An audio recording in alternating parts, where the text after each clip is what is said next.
Bonjour, nous sommes le vendredi 3 février 2023 avec une météo qui semble couverte partiellement.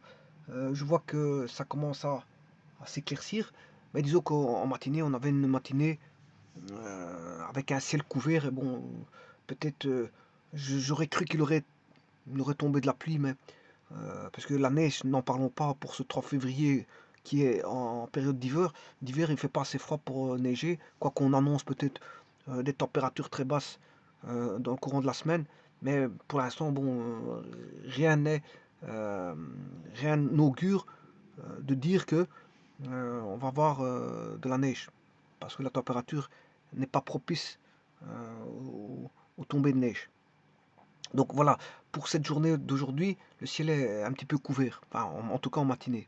Ah, ça risque de passer, on risque d'avoir des éclaircies ou peut-être ça va peut-être devenir plus conséquent au niveau de la couverture du ciel et peut-être avoir des pluies, ça j'en sais pas plus.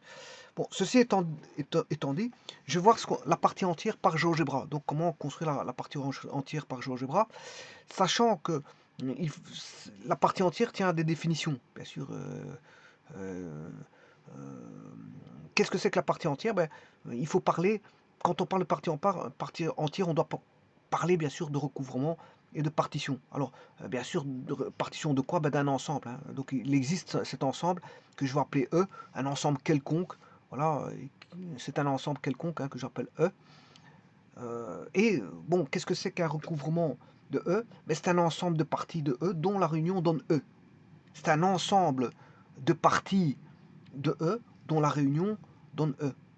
Donc vous avez un ensemble, un, voilà, un groupement d'ensemble et toute la réunion redonne E. Si on refait toute la réunion de tout, ça va redonner l'ensemble de départ. Bon, la partition, qu'est-ce que c'est? Mais c'est un ensemble de parties de E dont la réunion donne E. Bon, vous allez me dire c'est la même chose. Pas tout à fait. Pourquoi? Parce que justement c'est ce que je vais écrire ici qui va faire la différence.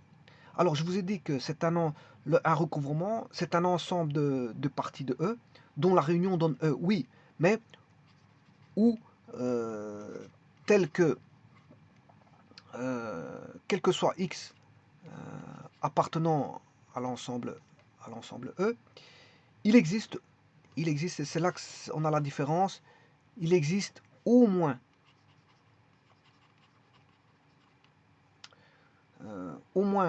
une des parties à laquelle X appartient.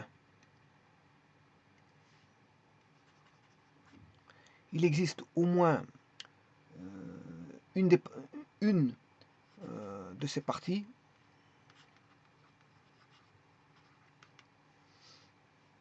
à laquelle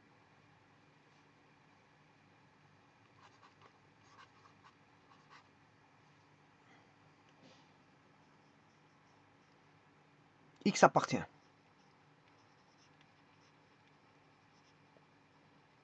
Voilà. Donc, je répète, ça c'est pour le recouvrement. Donc, le recouvrement, je vous avais dit que c'est un ensemble de parties de E dont la réunion donne E. Oui, mais c'est valable pour la partition. Mais la différence se fait là justement dans ce que j'ai écrit en rouge. Le recouvrement de E, c'est un ensemble de parties de E dont la réunion donne E, ou tel que X appartenant à E, il existe au moins une de ces parties à laquelle X appartient. Alors, la partition de E, qu'est-ce que c'est? Ben, c'est toujours un ensemble de parties de E dont la réunion va donner E. Et cette fois-ci, là, on a un petit changement par rapport à auparavant. Euh, donc,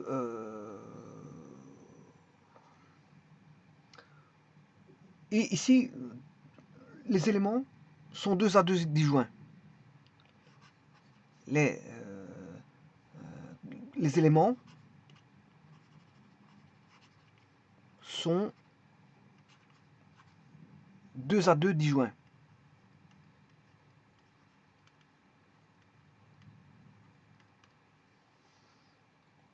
On dira, ou tel que,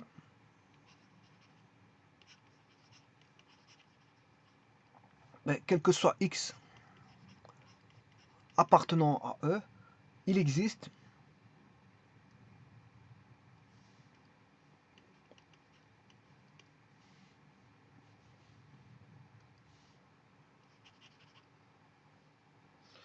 une seule de ces parties à laquelle X appartient. Une et une seule.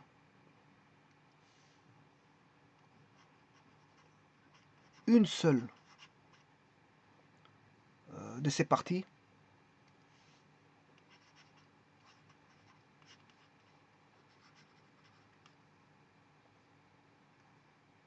à laquelle X appartient.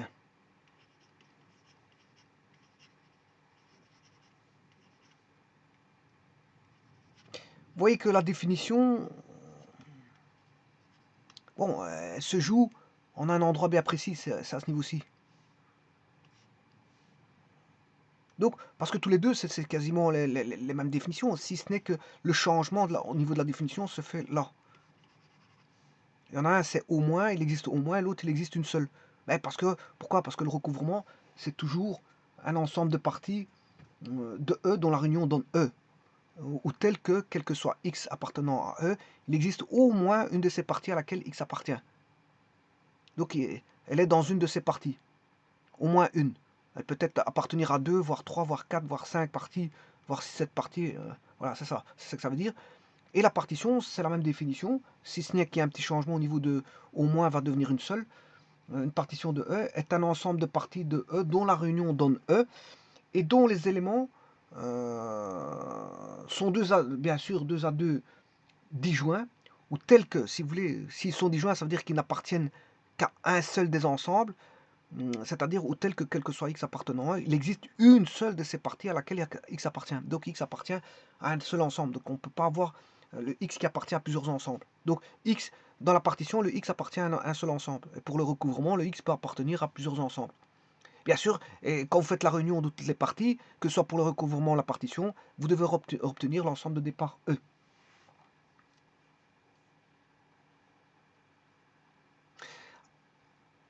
Vous avez vu que ce serait presque la même chose. C'est presque la même chose, donc je pourrais dire, il y a une condition qui va ressortir de ça. Quand est-ce qu'on dira qu'une partition est donc un recouvrement? Quand est-ce qu'on pourra le dire? En conditions nécessaires. Voilà, en conditions nécessaires. Et il est nécessaire qu'un ensemble de parties de E soit un recouvrement de E pour en être une partition. Mais ça ne suffit pas. De manière, la manière nécessaire, c'est possible. Voilà, c'est toujours possible. La possibilité est toujours là. Qu'un ensemble de parties de E soit un recouvrement de E pour en être une partition, c'est toujours le cas en conditions nécessaires. Mais ça ne suffit pas. Alors, un exemple de partition de R, voilà, c'est un ensemble. Alors ici, je vais le mettre en bleu. C'est un intervalle d'ensemble, voilà, de R, pour lequel je vais mettre une valeur de n, point virgule, n plus 1. Et bien sûr, je ne peux pas prendre le n plus 1. Je ne peux pas prendre le n plus 1 avec tel que n appartienne à z. Et ça, c'est une partition. C'est une partition de R. On a fait une partition de R.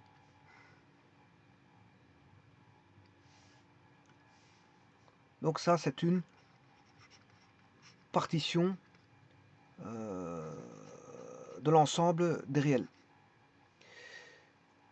Maintenant, si je veux faire un recouvrement de R, on est toujours, bien sûr, l'ensemble de départ, c'est R. Là, je peux prendre le n, mais je peux prendre le n plus 1. Voilà. Donc ça veut dire que le n plus 1 sera pris plusieurs fois. On peut le prendre, voilà, plusieurs fois. Alors que là, il est pris qu'une fois le n plus 1. D'ailleurs, vous allez le voir dans la partie réelle. Alors, n appartenant à z, ça c'est un recouvrement. un recouvrement de R. Voilà. Ça, c'est la première chose à savoir avant de parler de partie entière, parce que dans partie entière, il y a partie, et partie vient de partition. Alors, c'est là que je parlais de la partie entière, bien sûr, d'un nombre réel. Hein. Quand on parle de partie entière, on va transformer un réel en entier, tout simplement. Donc, si vous voulez, on va transformer un nombre quelconque, on va le rendre entier. Alors, comment? Justement, c'est ça toute l'astuce. Un nombre quelconque qui est réel, ben, on va le transformer en nombre entier. Alors, pour ça, il faut considérer bien sûr, ici, c'est un nombre réel. Hein. Et là, c'est un nombre entier qui appartient à Z. N appartient à Z. Alors, pour ça, il faut considérer la partition de R sur, bien sûr, un ensemble qui est sera donné par N. N plus 1, bien sûr, comme c'est une partition, je dois ouvrir ici la borne de droite, telle que N, bien sûr, appartient à Z. Voilà.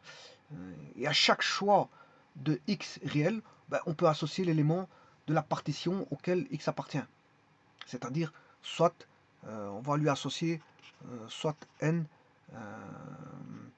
N plus 1. On va lui associer ceci. Donc à chaque réel, on va associer, si vous voulez, un intervalle. Donc à chaque, suivant le choix qu'on va prendre de X, réel, bien sûr, c'est un nombre réel, on va le transformer en entier, mais pas n'importe comment.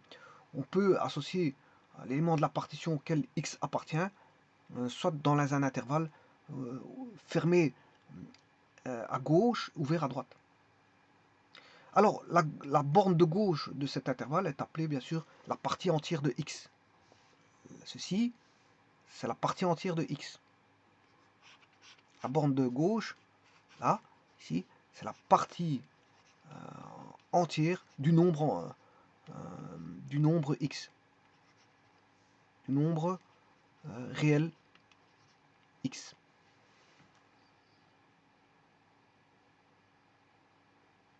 Alors, comment note-t-on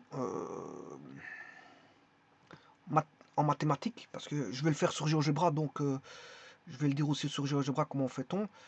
En mathématiques, bien sûr, la partie entière est notée E, enfin plutôt E de la variable X. Partie entière de X.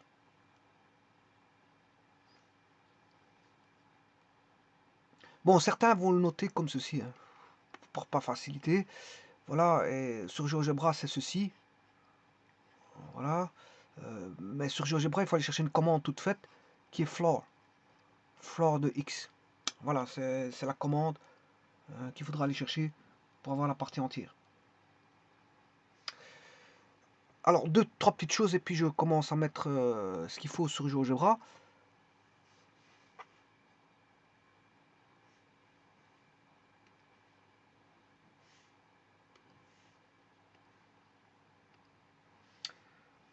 Par exemple, si je prends la partie entière de 3,2, eh bien, le 3,2 appartient à quel intervalle? Ben, il appartient à l'intervalle 3,4. Et donc, la partie entière de 3,2, ben, ça fait 3. La partie entière, on retire la décimale si vous voulez. On va retirer la décimale. Donc la partie entière de 3,2, ça fait 3. Je peux prendre la partie entière de moins 3,2. Moins 3,2 appartient à quel intervalle? Ben, il appartient à l'intervalle moins 4, moins 3. Et donc là, la partie entière de moins 3,2, ben, c'est égal à moins 4. Et ainsi de suite. Voilà. Et la partie entière de 7, par exemple, 7 appartient à l'intervalle 7, 8.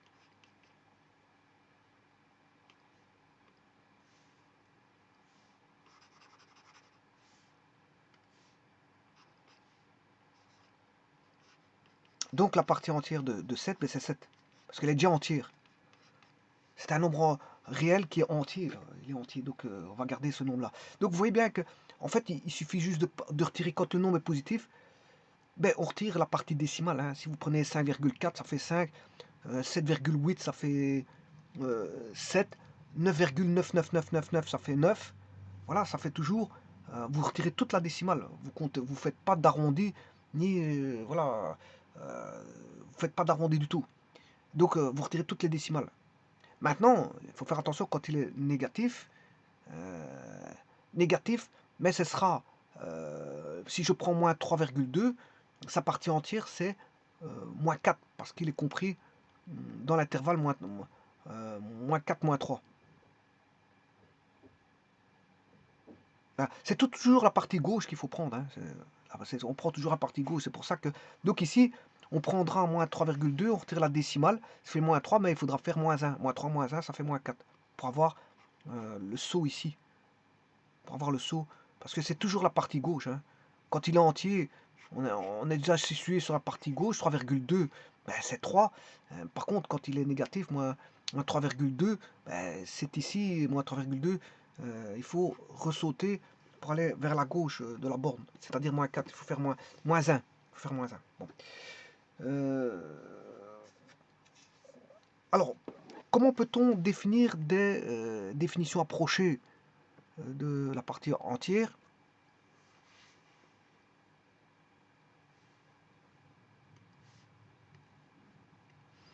Bien, la partie entière,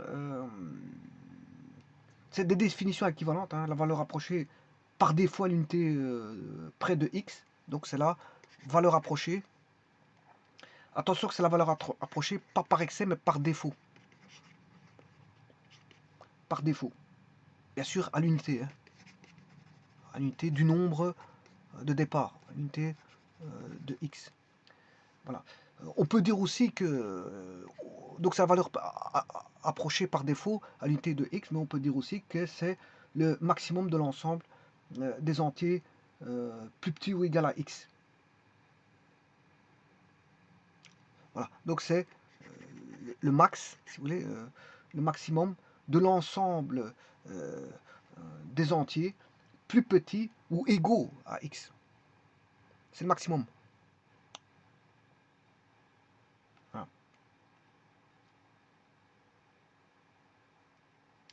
Donc on peut voir ça comme une valeur approchée ou comme un maximum. Ceci étant dit, maintenant je vais créer cette fonction, valeur absolue. Alors, pour créer cette valeur absolue, je vous rappelle que c'est un intervalle ouvert à gauche.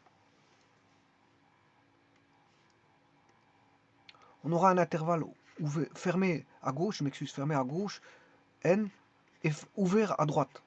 Parce que c'est une partition, telle que bien sûr n appartenant à z.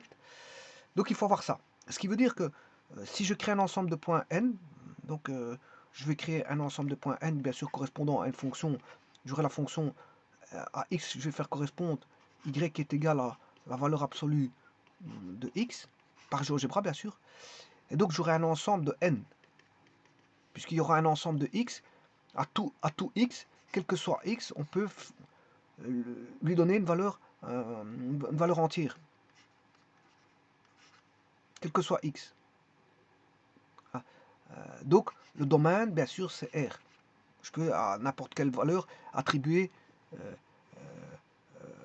un entier. À toute valeur réelle, je peux attribuer une valeur entière. Alors pour ça, ce qui veut dire que si je prends, il y aura un intervalle fermé à droite, enfin à gauche, il est fermé à gauche et ouvert à droite. Donc il est fermé à gauche. Je ne sais pas qu'est-ce que j'ai dit tout à l'heure, s'il était fermé à... Le fermé, il est là. Hein. Le fermé, la borne fermée, elle est à droite, enfin à gauche. La borne fermée est à gauche. La borne ouverte, ici, elle est à droite. Ouais, parce que je sais pas qu'est-ce que j'ai raconté tout à l'heure, mais en tout cas, voilà, je rétablis la, la borne fermée, elle est à gauche, et la borne ouverte est à droite. Voilà. Et ceci étant dit, bon, je peux créer la fonction. Comment je vais créer ma fonction sur GeoGebra? Bon, tout d'abord, il faut aller chercher une fonction toute faite, qui est une commande programmée par les programmeurs, qui est la fonction floor. Donc, je vais aller chercher floor de x.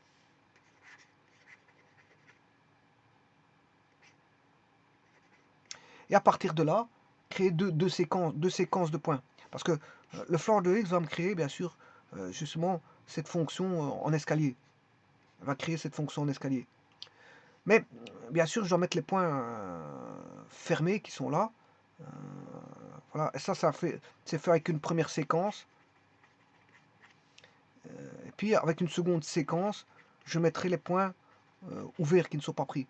Parce que les points ne doivent être pris qu'une seule fois. Hein. Voilà. Par exemple, pour celui-ci, ici, le x là, la valeur qui est prise, c'est celle-là, et pas celle-là. Voilà. Et donc, c'est au travers de deux séquences. Il faut créer deux séquences. Alors, cette séquence, bien sûr, on va voir comment elle va se construire. Je vais ouvrir GeoGebra. Je vais créer la fonction floor de x.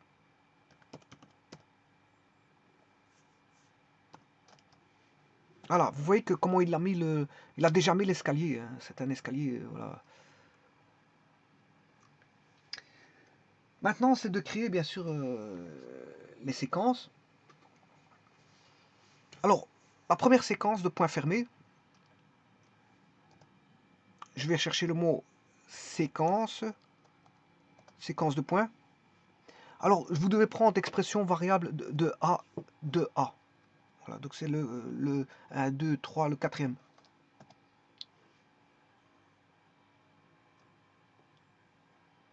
Voilà.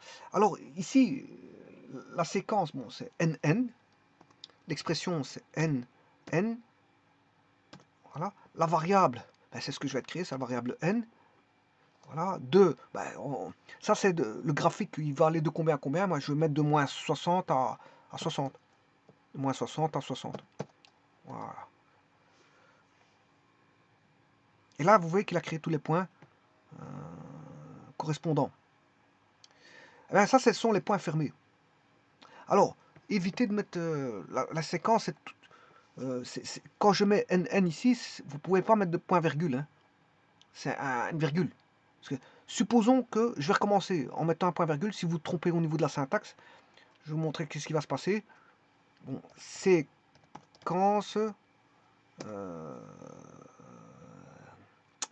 Alors, je vais mettre N point virgule. Vous voyez, ici, je fais une erreur de syntaxe exprès pour voir qu'est-ce que ça va donner.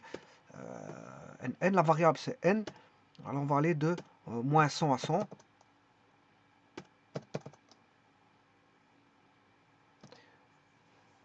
Qu'est-ce qu'il fait? Ben, il fait n'importe quoi. C'est normal. C'est normal parce qu'ici, bon, je n'ai pas mis la bonne syntaxe. C'est pas point virgule. Mais ici, c'est... lui, il va considérer que c'est autre chose. Hein. Vous voyez qu'il met un angle. Ça n'a rien à voir ici. Là, c'est ça que je dois mettre. C'est une virgule. Donc, c'est des virgules partout. C'est ça que je veux dire. C'est des virgules partout. Alors, ça, vous avez la séquence de points fermés qui se trouve en N. Pour un X donné, ben, vous aurez N. Alors, bien sûr, quand je mets NN, c'est le X qui vaut 3, 3. En 3, 3, vous avez un point. Voilà, 3, 3, vous avez un point fermé. En 2, 2. En 4, 4. En 5, 5, etc. En 6, 6. En moins 3, vous avez un point fermé. En moins 4, vous avez un point fermé. En 5, 5, moins 5, en moins 6, et ainsi de suite. Vous avez des points fermés, je veux dire en NN, c'est-à-dire en x égale y, c'est-à-dire xx ou, enfin, on va dire NN, parce que la variable ici, c'est pas xy, mais c'est n. Donc, ici, en 3, 3, vous avez un point fermé. En 4, 4, vous avez un point fermé. En 5, 5, vous avez un point fermé. En moins 5, vous avez un point fermé. Alors, où a-t-on un point ouvert? Alors là, toute est la question. Ici, le point ouvert, il est en n plus 1 là. Ici, vous voyez qu'il est en n plus 1. Bon, je peux mettre une approximation, hein, ça va rester valable. Quand je dis n plus 1, je peux mettre n plus 0,9999999999. Voilà, on est proche de 1. Voilà, j'aurais pu dire ceci. Ceci est valable. Hein. Bon, je vais l'écrire. Si j'écris n point virgule n plus 0, une approximation de 1 au plus proche de 1, voilà, bah, ça je peux écrire. Hein. Ça je peux écrire. Bon, mais moi je ne vais pas écrire ça comme ça, je vais écrire ça comme ça, directement avec 1. C'est valable aussi. Donc, qu'est-ce que je vais écrire? Je vais créer une seconde séquence. Je vais la dupliquer, hein, je vais juste la dupliquer. Alors là, je vais marquer... bon, c'est plus n, mais n plus 1 pour y. Parce que on aura... où est le point? Un exemple de point. Si je prends le point 2, le point 2, son point fermé, il est en 3. Donc ce sera n plus 1. La variable c'est n-1. Oui, attention qu'ici je me suis trompé, c'est pas ça. C'est pas ça parce que c'est... là c'est le y. Je me suis trompé, ça c'est y. C'est au niveau du x. Alors, on aura n plus 1. Voilà. Là, la séquence. C'est n plus 1 n, et pas n plus 1. Là, vous voyez que on a bien un point, mais je vais le mettre fermé dans un petit instant. Donc c'est n plus 1 n, et pas n plus 1. C'est n plus 1, n. Parce que c'est pourquoi? Parce que si je prends x, si je prends 3 plus 1, ça fait 4, eh bien, le point 4, 3 est un point ouvert. Donc, bien sûr, là, ils sont tous fermés, mais je vais les ouvrir dans un petit instant. Je vais dans la séquence L2. Vous avez 3 petits points ici, là, qui vont chercher les paramètres. Voilà, au niveau des 3 petits points, vous voyez L2 avec 3 petits points. Vous cliquez sur les 3 petits points, vous allez chercher le style. Et là, le style, c'est le style de point, voilà, qui est là, et vous prenez le point ouvert, là, ici. Vous mettez une couleur, bien sûr, qui est une couleur rouge, parce que c'est pas pris. Voilà, et donc vous avez ça. Et là, je vais faire un zoom pour mieux voir. Vous avez bien la fonction en escalier.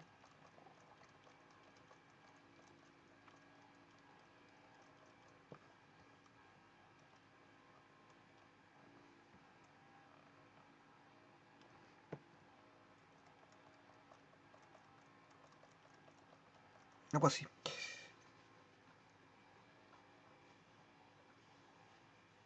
Donc, pourquoi n plus 1? Ben, si vous prenez x égale 2, ben, vous faites 2 plus 1, ça fait 3. Et en 3, 2, 3, 2, ben, 3, 2, vous avez un point rouge. Donc c'est n plus 1, n. Et voilà comment on crée voilà, une fonction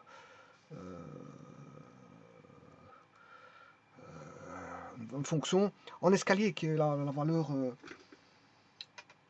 la partie entière, qui est la partie entière d'un nombre, ou si vous voulez, c'est la valeur approchée par défaut à l'unité près de la valeur que vous rentrez réelle.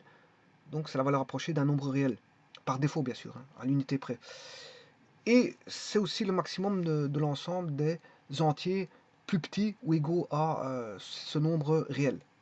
C'est le maximum de l'ensemble des entiers plus petits ou égaux à x, c'est-à-dire du nombre réel que vous rentrez.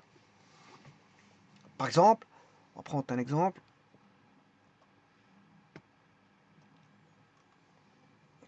En termes de maximum,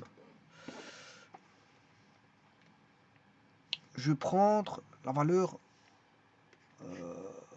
3, 4.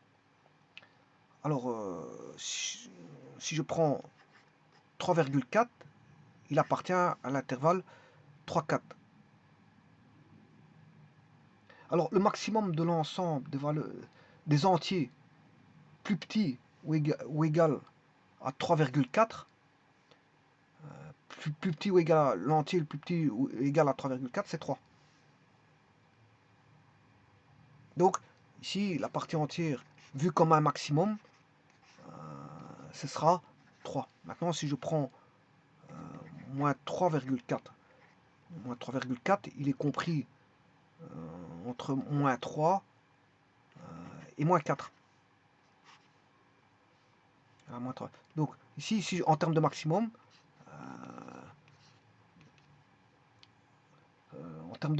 donc le maximum de l'ensemble des entiers plus petits ou égal à moins 3,4, l'entier plus petit ou égal à moins 3,4, en maximum, c'est moins 4.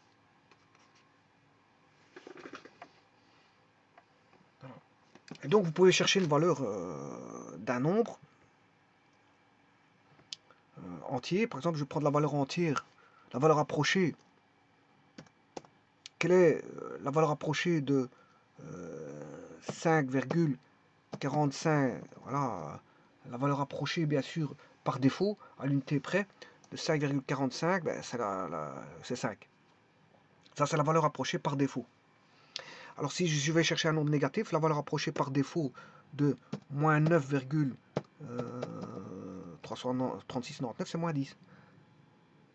Hein, c'est la valeur approchée par défaut. Bien sûr, à l'unité près, parce qu'il faut gérer à l'unité. Alors maintenant, je peux parler en termes de maximum. En termes de maximum, c'est le maximum, la valeur, bien sûr, c'est le maximum de l'ensemble des entiers plus petit ou égal à x. C'est-à-dire si je prends 5,48, voilà ce nombre-là, si j'en recherche le maximum de l'ensemble des entiers plus petits à ce nombre-là, plus petit ou égal bien sûr à ce nombre-là, ben, ça fait 5. Maintenant, si je vais chercher un nombre négatif, moins 7,89, voilà celui-ci, si je vais chercher le maximum de l'ensemble des entiers plus petits ou égal à moins 7,89, 55, 40, 466, ça fait moins 8. Maintenant, on peut parler en termes de partie entière directement. La partie entière de 12, voilà, ces décimales-là, ça fait bien sûr 12. Et la partie entière de moins 14, moins 14,45, etc., ça fait moins 15. Je vous remercie.